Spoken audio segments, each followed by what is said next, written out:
First off, what brings you here to Cedar Rapids? Why decide to have the launch event here? Absolutely.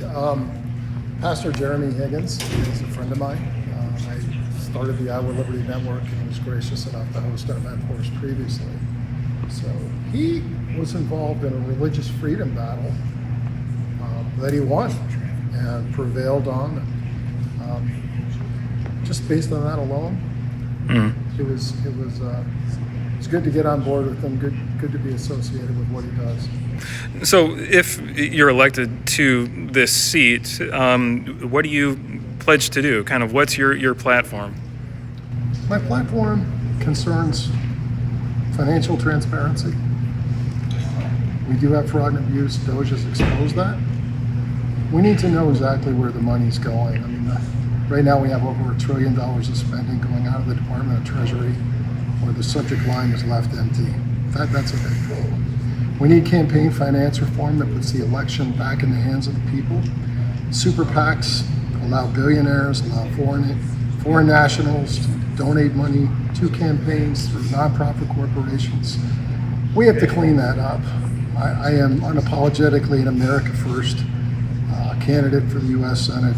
Senator Ernst has shown a history of reticence when it comes to supporting President Trump.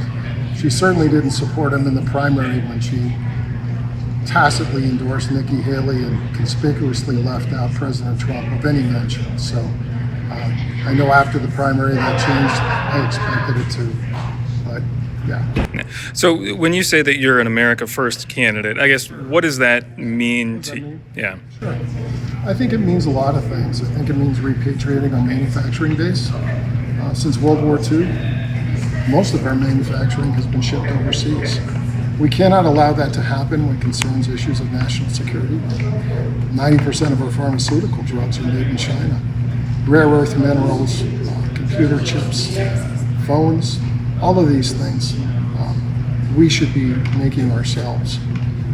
And it's if you're not making anything, you're kind of relying on the rest of the world to meet your needs. That's not a good place to be. That's not an America First place to be. We need to shore up our borders. We need to stop the theft of our intellectual property by China, which by some estimates is $300 to $600 billion a year. There's a lot that goes into that conversation. Yeah, and then just lastly, Democrats have made a lot of hay out of Joni Ernst's comment, at the Parkersburg Town Hall, her response to concerns about cuts to SNAP and Medicaid, saying, well, we're all going to die. I guess, what do you make of that, and what are your sentiments, thoughts on Trump's, so-called big, beautiful bill? Well, her statement, well, we're all going to die, I think that shows insensitivity. It actually reminded me of Hillary's statement that what difference does it make after the deaths of our men at Benghazi?